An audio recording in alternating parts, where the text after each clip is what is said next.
I'm so distracted by this really pretty moth that looks like a tiny bird. Hey you, welcome back to my channel. I'm Josephina, and today we're gonna be doing a little mixture of garden and kitchen. I'm gonna be planting some onion sets, then I'll be heading inside to make some chicken tortilla soup. So I'm feeling really sure that I'm planting these onions too late, but I really do want to have some onions next summer that are nice and big. I would rather get them in now and hopefully get some onions than to not have onions at all. This is Otter, my weenie dog. I put some seed down last week on half of this raised bed, and on this second half, I'm gonna actually put in some sweet onion sets. So these I got at a local feed store near me. These already are in the bulb stage, so I'm gonna go ahead and plant several of these. I got a pound of them for $1.99, so let's go ahead and get started. I've already gone through and pulled out any of them that were squishy or already going bad, and for the rest of these I'm going to be planting them with the little root side down. So this end right here where you see all the little hairs, that's the side that you want to go down. And from everything that I've read and I've watched, it says to plant them about 4 inches apart if you want like full-size bulbs, and to cover them all the way up to where the stems start. Some of these already have the greens. I don't know if I'm supposed to take them off, but the only way I'll find out is by giving it a shot. So I'm gonna go ahead and start planting these. I live in South Carolina and my zone is 8B, but the nights are starting to drop into the 40s, and so I didn't want to wait until the tops got green to put down the mulch. I wanted to go ahead and do it now so that I can insulate any extra little bit of heat that it can. So I've already created all the spaces 4 inches apart by pushing back. The only thing I have to do is now push the onion in.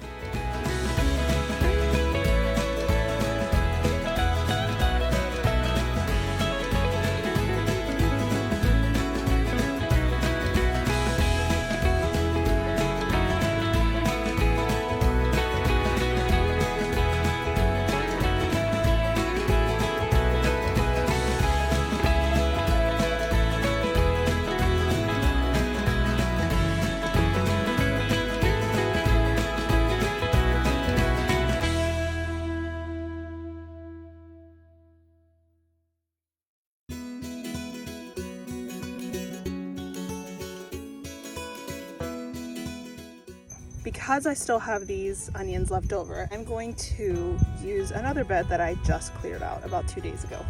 Here I originally had that really big jamaica, and I attempted to grow some arugula, but it was overshadowed too much by that jamaica bush, plant, tree thing, I don't know.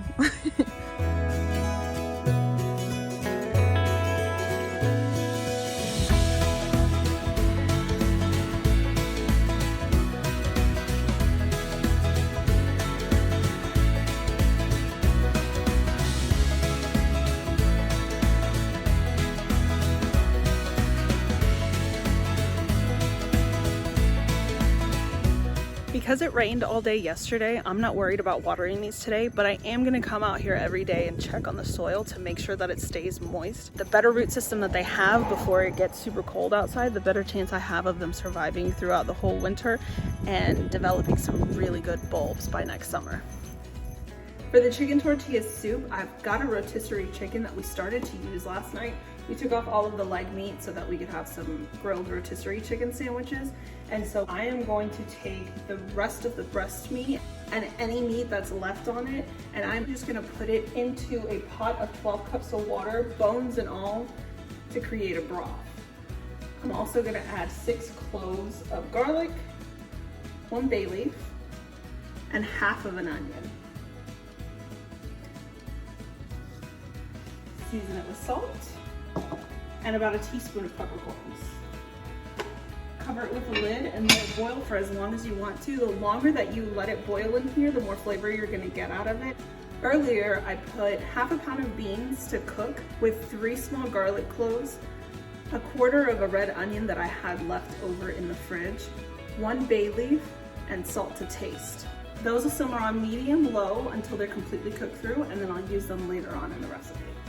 While the stock and the beans are going, in the oven, I'm gonna put 4 tomatoes and the other half of that onion to broil on high until they're all nice and charred.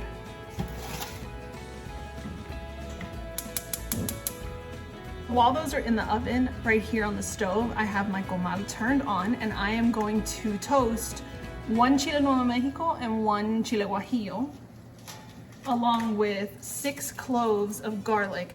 Burnt garlic's not a good flavor, so leaving the skin on them will keep the actual garlic protected from that. Once they're charred, then we can go ahead and peel away the skin. You don't want to walk away from these. Make sure that you're flipping them constantly because they do burn really easily, and then you'll have a really bitter taste in your soup. It's been about a minute and I'm starting to notice that there's some darkening on it and that it's smoking just a little bit. The garlics do take a little longer, but I don't stick them in the oven with the tomatoes and the onions just because they do cook a lot faster than those do. So at least up here, I can keep an eye on them and I won't burn them that way, as long as I stay here and don't walk away.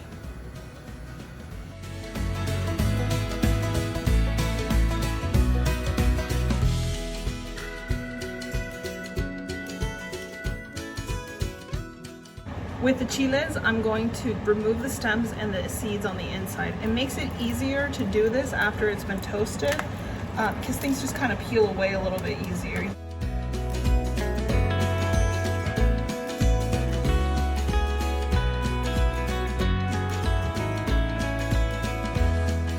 Now that the garlic's cool enough to handle, I'm gonna go ahead and peel those away and stick them in the blender.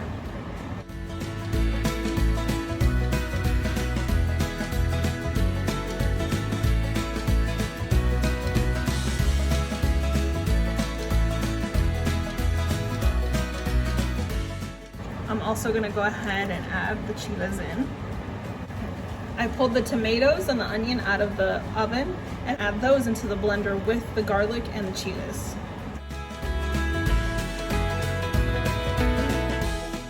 I'm also gonna add 4 cups of the stock that's cooking into the blender. That way it gets everything nicely pureed so we can add it back into the stock later.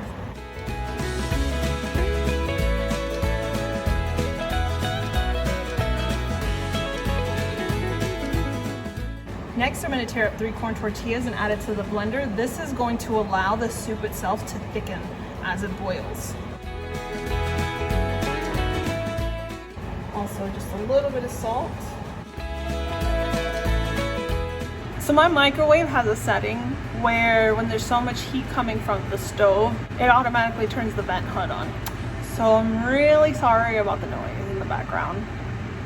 One of the toppings for the chicken tortilla soup is some crispy fried tortilla strips. Those are super duper easy to make, but if you don't have the time or you don't really want to, you could always just buy some store-bought tortilla chips and then just crumble them up on top of the soup. To do that, I've got 12 tortillas. I do about 3 tortillas per person because this is going to be extended into tomorrow's lunch.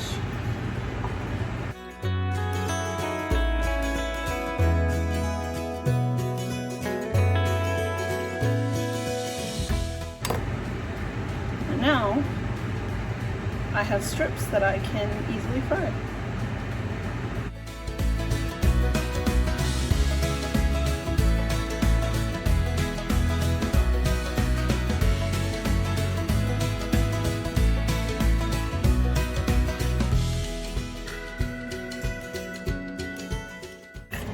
Now the tortilla strips are all done, I am going to hit them with just a little bit of salt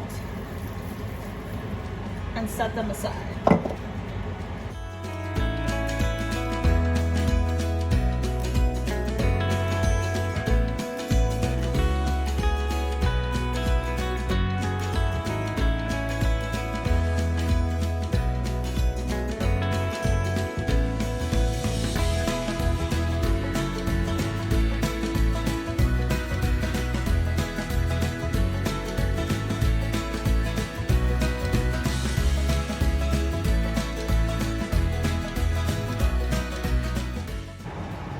I really just want that fan to turn off.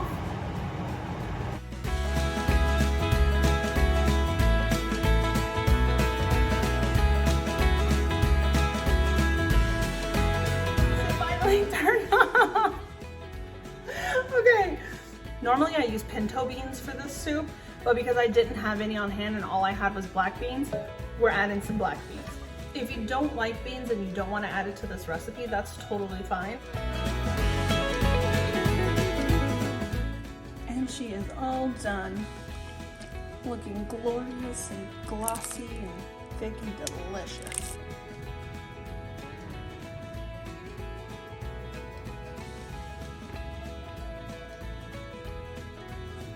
To serve these, we're gonna add the tortilla chips right on top. These are for my kids, so my son is the only one who enjoys it with everything in it. Some avocado chunks. A dollop of sour cream. And then a little queso fresco on top, or whatever cheese you have on hand. Normally I would add cilantro to this, but I ran out and the one in my garden is not quite big enough to harvest off of just yet. I'm going to dinner with a friend tonight, so I only serve myself a little bit, and I can't do dairy, so I left out the cheese and the sour cream for myself as well. There we go.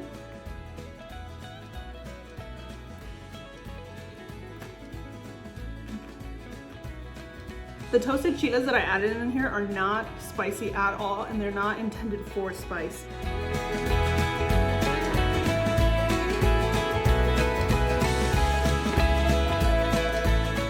That's it for today's video. Thank you so much for watching. I hope you enjoyed it. If you did, please give me a thumbs up. And if you haven't already, please hit the subscribe button and stick around with me for a while as I grow on this journey to becoming a homesteader. See you soon.